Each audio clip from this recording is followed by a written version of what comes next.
Hello, everybody, and welcome here to the Lego House History Collection. My name is Peter, and I'm a play agent here at the Lego House. And today we're going to do this history collection live tour for you. This is our fourth live session that we are doing, and we are very much looking forward to hosting you again. With me on this team here today, we have a lot of people that are in on doing this. First of all, I need to introduce Jan Beyer, who is here with us today, who's gonna take your questions and all that stuff in the chat. And also we have our producer Astrid, who's with us here today. And online in the chat, we also have Maiken with us, but she's not here, so she can't say hello to us.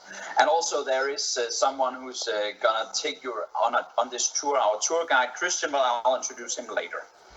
Today we are expecting to have more than 1,000 participants from all around the world in on us on this live session for here today.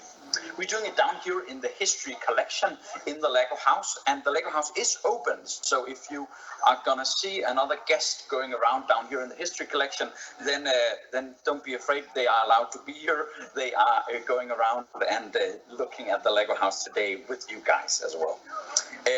This tour that we're going to go on will take approximately 25 minutes, and then we will do around 25 minutes or 30 minutes of questions afterwards. So if you have any awesome questions, then feel free to write them in the chat, and then Jan and Maiken will look at the questions and pick some of them out for us to answer.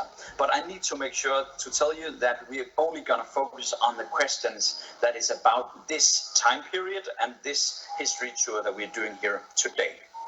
But without further ado, I need to introduce our tour guide for today. He is a Lego corporate historian. Yes, that's a real title. And that is Christian, who's going to come in here. So Christian, let's start this today. Thank you so much, Peter. And hello, everyone. And yes, it's me again, for those of you who attended the other tours. I am going to talk about some cool history, as always, today. So we are covering the time from 1979 until 2001. So basically, at least here in the beginning, I'm going to talk quite a lot about some ideas and thoughts that are being introduced by our third generation owner, Kjeld Kirk Christiansen. He's a pivotal part of this tour today. So just to sort of start off where we left the last time. So you might, again, those of you who attended might remember that we sort of introduced this idea that Kjeld brings in called the system within the system. He sort of starts to differentiate our different products. We put them into different themes. For example, I talked about we introduced space, castle, and town. So product lines as we know them today was introduced for the first time. We start to have, create various sub-brands such as Lego Duplo. So Lego Duplo we have had since the late 60s, but it's not until the late 70s that Duplo gets this fantastic logo that we all know, the Duplo bunny and so on. So that's when it really becomes a sub-brand. So all of these things are some of the things that Kjeld introduces here in the late 70s.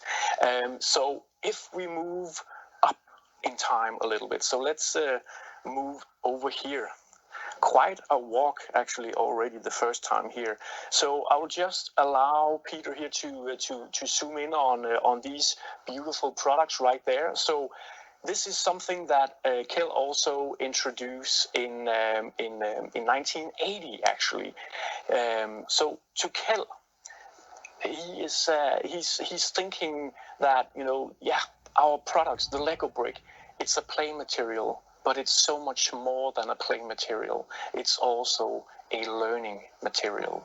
So in 1980, he sets up a new department that today is known as Lego Education. So this is a department that has,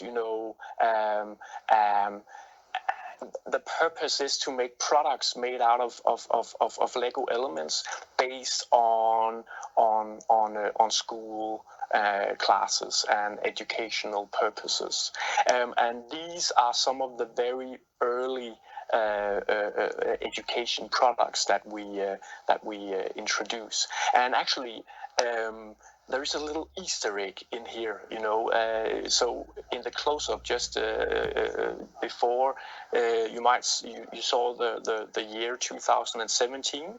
That's of course the opening year of the Lego house, but there was also some letters, and there were 4 letters, LH and JO, and that's actually the initials of two of my colleagues who actually set up this exhibition back in 2017. So I think that's quite funny.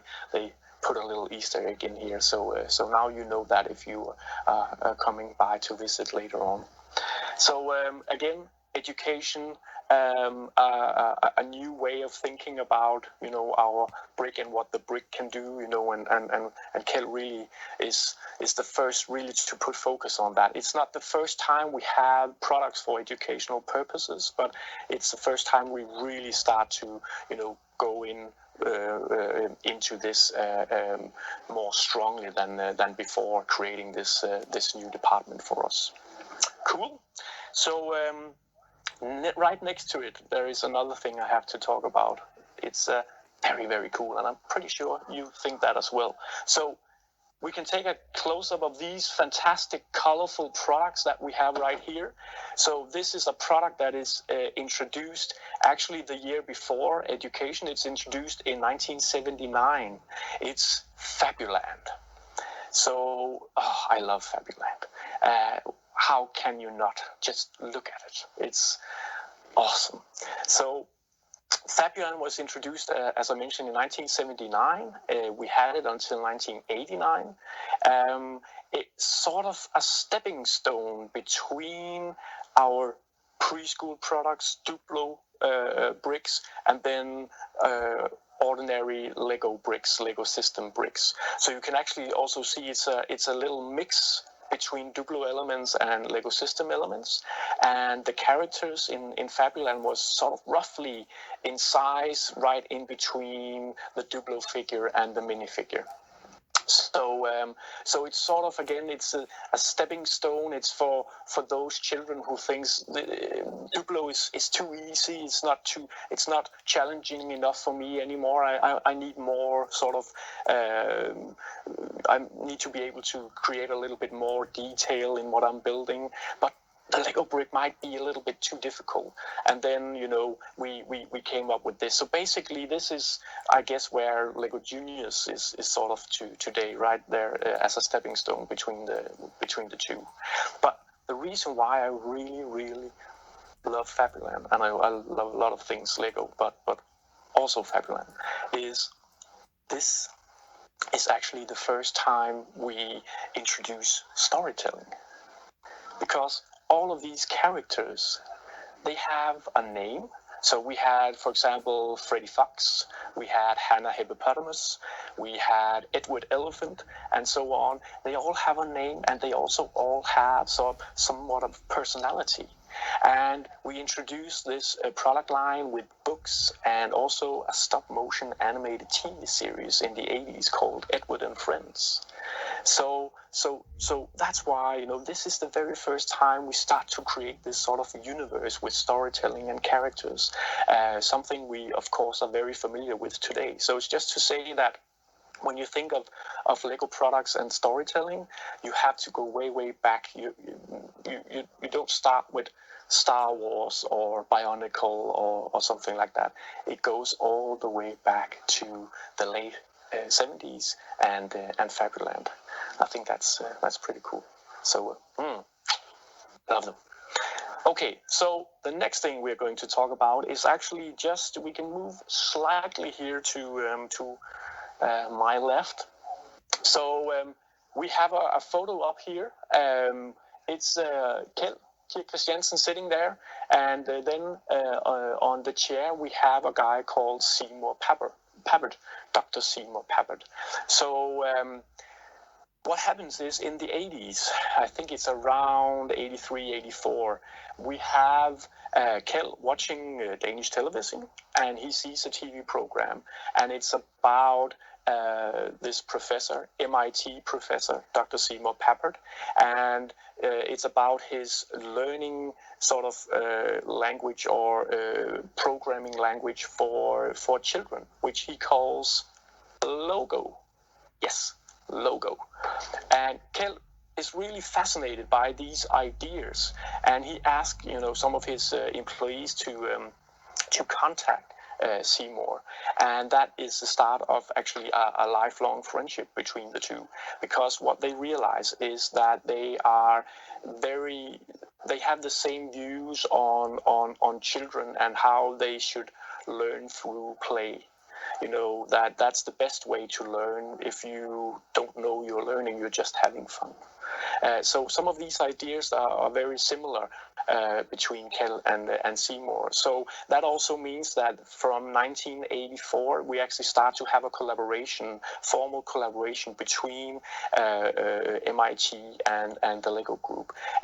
Some of the products that you might know that came out of this is, for example, in the 80s, we introduced Lego Technic computer control, and then maybe most notable is in the late 90s, and we are going to see that later on.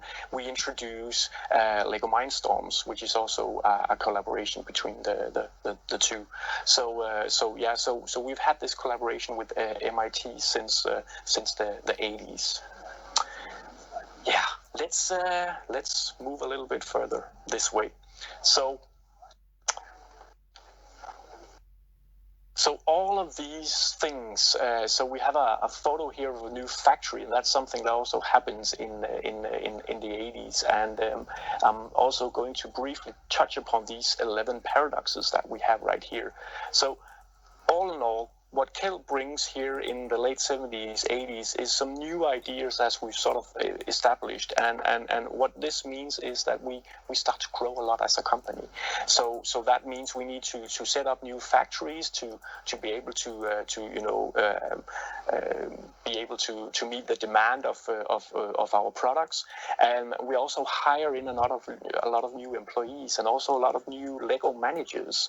So one of the things that Kjeld actually does is that he introduces these 11 paradoxes of management, which is a guiding sort of string for new Lego managers, that how should I behave in accordance with the Lego values that we have also talked about in some of the earlier sessions.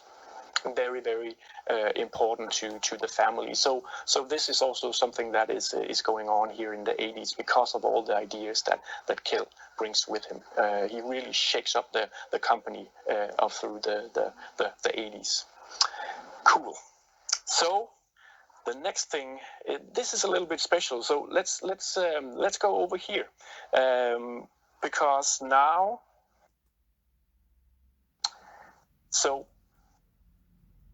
we're going to take sort of a little pause from the history, because some of you guys who have attended earlier sessions, you might remember that I think it was session 2. I got a question if I had any sort of product that was very dear to my heart, and then I told you guys a little story, because believe it or not, before I became a really, really boring Lego historian, I was actually a royal guard here in Denmark. So you might know a royal guard also from Great Britain, outside Buckingham Palace, with these large bearskin hats.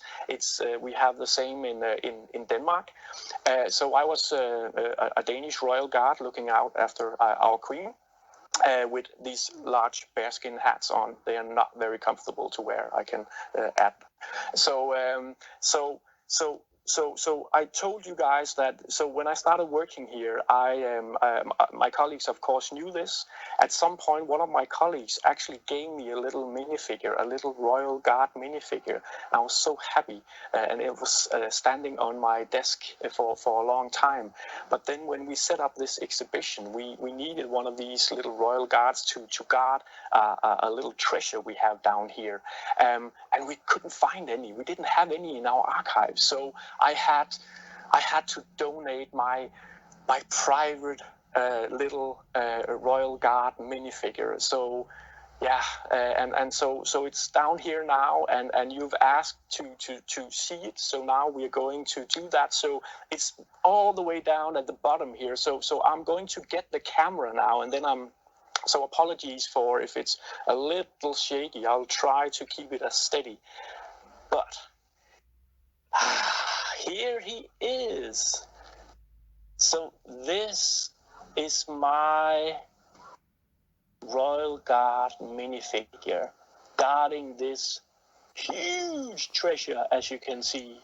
So every time I'm down here, I will say hello to my minifigure, and I urge all of you guys, if you are ever down here, please stop by, wave to my little Royal Guard minifigure. He would really appreciate it, I know for a fact. So there you go.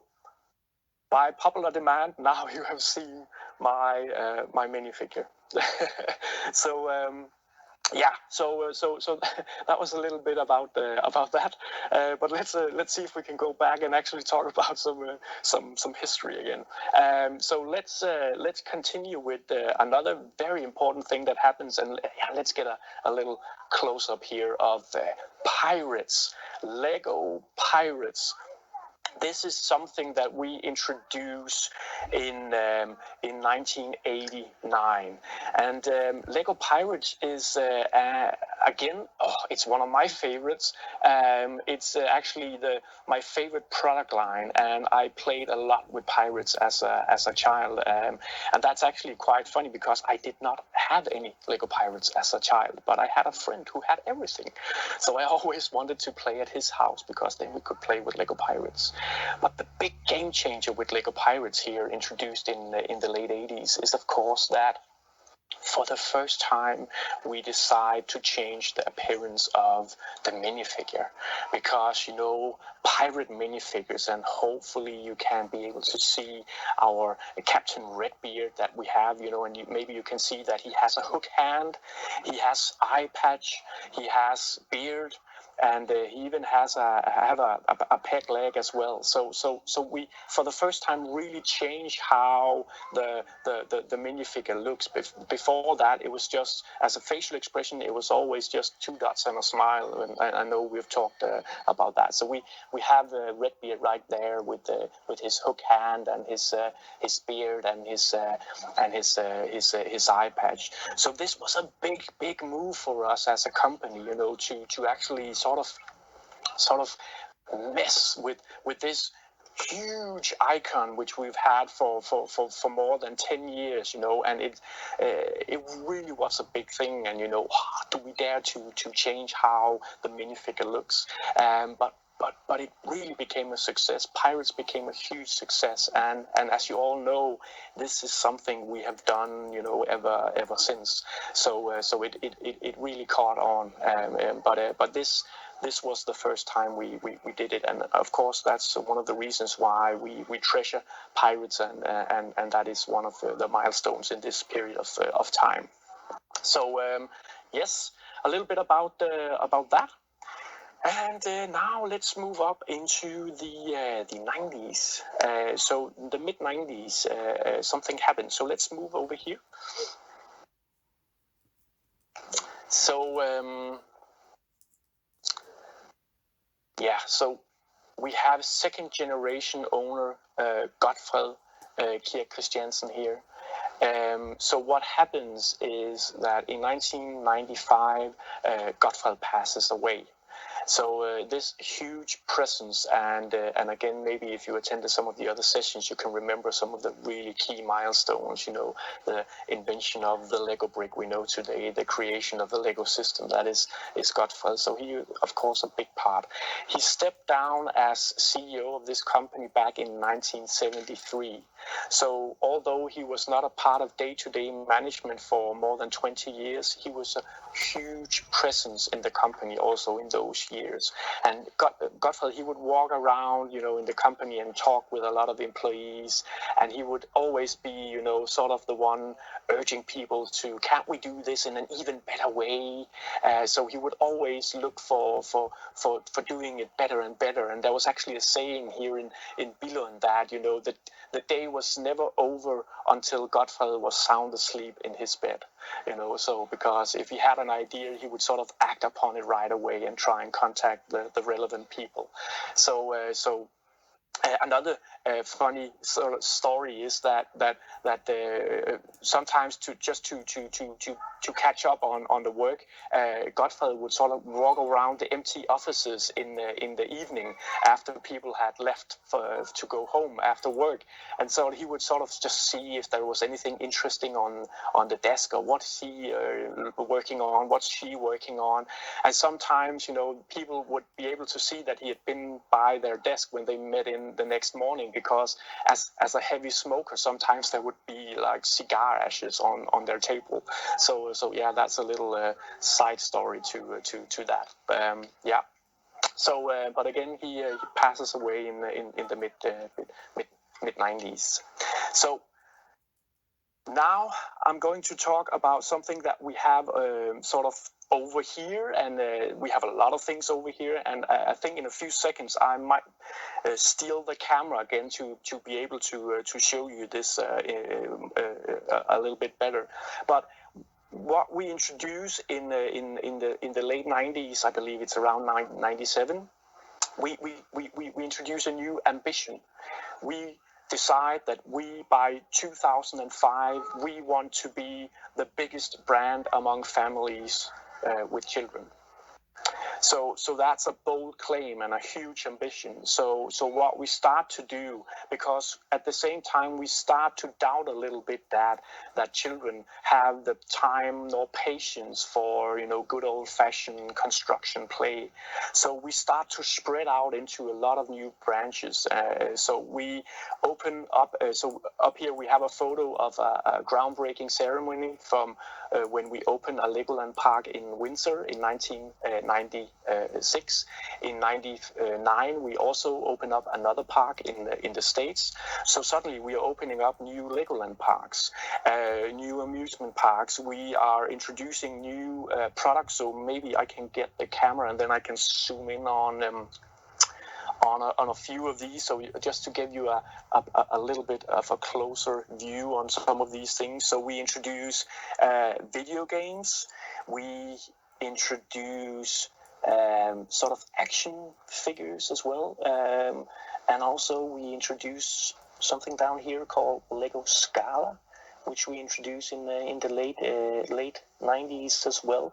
So as you can see, we're really sort of starting to branch out into a lot of different things here. And what happens because of this is something we are going to talk a lot more about next time. So I am going back to talk about this because we will cover that in the fifth session. But I just wanted to show you this, and I'm curious to know a little bit about from your end. For example, these action figures, Galidor, Lego Scala. Have you any thoughts about that? What do you think about these products, and do you have any memories with these products? I would love to know in the comments. Maybe we have time for a few of comments in our questions. So all of this is very much also going on.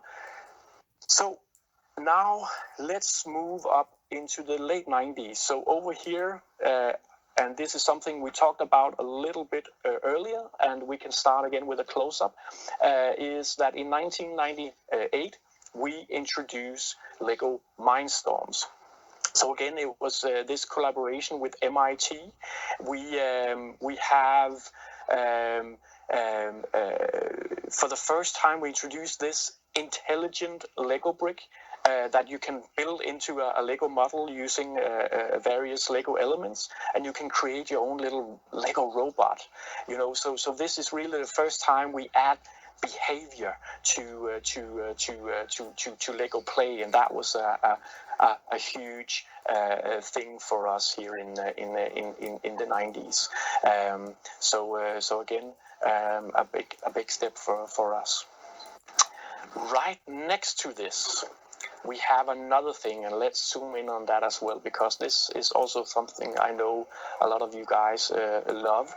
In 1999, we introduced Lego Star Wars for the first time.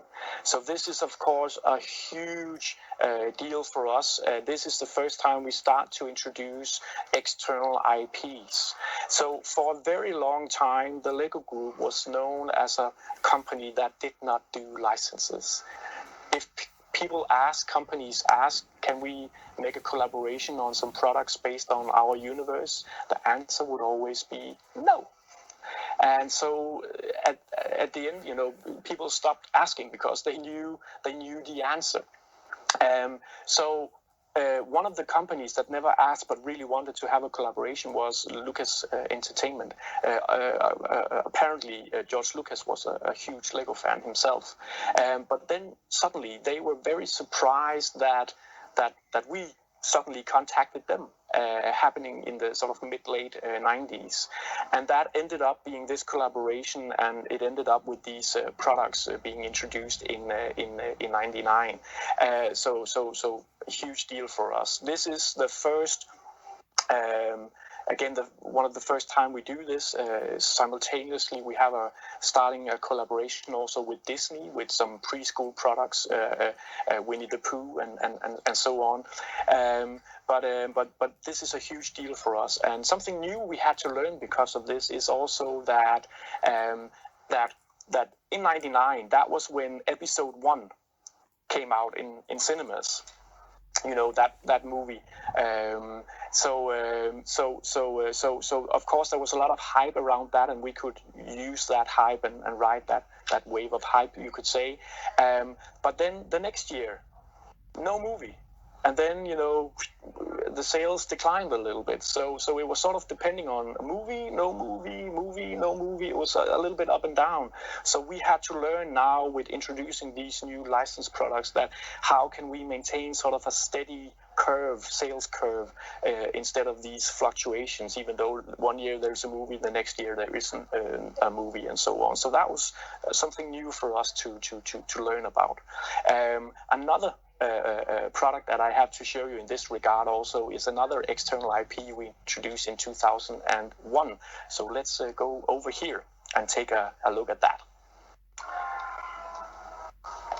Because over here we of course have a little wizard that I'm sure we all know. So in 2001 we introduced Lego Harry Potter for the first time, and again that is also a major product for us for a long time, just as Lego Star Wars. So one of the best ways to explain the success of also a product like Lego Harry Potter is that the first Hogwarts castle that was introduced in 2001, that was actually for many years the single best-selling Lego set we've had. So that's really a big testament to that. So hugely successful as well, these products. And then the last thing I want to show you guys before we go into some questions is another IP, but it's an internal IP. This is also in 2001. So down here we have Lego Bionicle. So I can just give you guys a little close-up of these. So this is also, an attempt of creating some sort of action figures, you could say. So maybe you can also see on the packaging that at first it was actually a part of it was called Lego Technic Bionicle. But this is known as Construction. So this was sort of a new system we created where you could create these action figures, and you could also combine two action figures into a larger action figure or something else. So there was a building system in there as well. But Construction, that's two sort of it's the two words construction action that we put together. So that was something new. So the last thing I want to mention about Bionicle is that this was a game changer for us internally in the company, because there was a fantastic universe and great storytelling combined with the launch of these products. It was a classic tale of good fighting evil, and we had this whole world of what's it called, Matanui or something like that. Sorry, this is in my dark ages, the time in my life where I did not play with Lego bricks, so I can't remember if that's correct, but I think it is. So we had this fantastic storyline around it, and it really, the success of Bionicle really helped us as a company to realize that it's great to have, Lego Harry Potter and Star Wars and these fantastic universes, but we can also create fantastic universes ourselves. So that was a big thing for us, and our sort of we really learned that, hey, we can also do this ourselves. So we got a little confidence boost because of that. So with that was basically what I had time for to talk about. So now we will open up for some questions. So I hope it made sense, and I hope I will be able to answer some of your questions. But first, I need a drink of water. Thank you very much, Christian. We will shortly go into questions, and we will try to look onto some of the things that we will talk about. But again, to remind you, you are welcome to write down your questions in here, but we are still going to focus on the time period from 1978 to 2001. So let us just focus on that right now. Yeah, and then we'll move back and forward and move the wires that are not here, right, Peter? Yeah. Definitely, there's no wires at all. No wires. Okay, so the first question is there any other milestones in this time period that you would like to talk about? Yeah. That's a great question. And of course there is, because, it's limited time and there are so many things we could mention. But one of the things I would give an honorable mention is in 1996, we introduced Lego.com, our website, which we all know today, and it's a huge, gathering point for so many things. So that is introduced in 96, in sort of the early days of the internet. And I don't know if you've ever seen, but I can't remember, but somewhere on the internet you can actually find, screenshots of some of the first front pages of Lego.com, and it's mind-blowing to see, what it looked like back then, and of course what it is today. Things has happened since then, I can tell you. But yeah, that's I would say that's also a very key milestone in this period of time. Yeah. Mm-hmm. Cool. Yeah. Thank you very much. The next question is, what was the background for Lego to say no to licenses? Why didn't we do licenses before Star Wars? Well, I think it was. It's a great question, and I don't know if I have a clear answer on that. But I think it's something about that we wanted we felt we had such a good idea. And we wanted to have complete control, because that's something you decide to, if you go into a collaboration with, let's say, Lucas Entertainment, now Disney, right, and Star Wars, of course, you cannot decide how does an X-Wing fighter look like, that is for Lucas and now Disney to decide this is what it looks like. So you can't be too sort of stray away from that. So I think that was one of the reasons why, you know, that we wanted to have 100% control of our products and what they should look like. But then we started sort of to realize that there were also benefits from having these sort of collaborations, right? Because, you know, at the end of the day, what it's all about for us is that we want to have as many Lego bricks out in the hands of as many people, because we deeply and truly believe you will benefit from that. And so you can use these known licenses and universes to also maybe introduce Lego bricks to people who up until that point did not play with Lego bricks. So that's one way. So I think that's the control idea is at least a part of the explanation for that. Yeah, thank you very much. The next question is that's the questions into about the cooperation between different companies, like not with the licensing, but with example, we have had a collaboration with Shell, we had one with Maersk and others. Where's the difference in the collaborations and the cooperations with the? Yeah, so that's a little bit more, you know, again, just using, for example, with Shell, and before that also Esso, you know, for a very long time since we introduced our town plan in the mid 50s, and basically introducing Lego City before Lego City. You know, we have a wire here. We need to move a little. so we've had, for example, gas stations, right?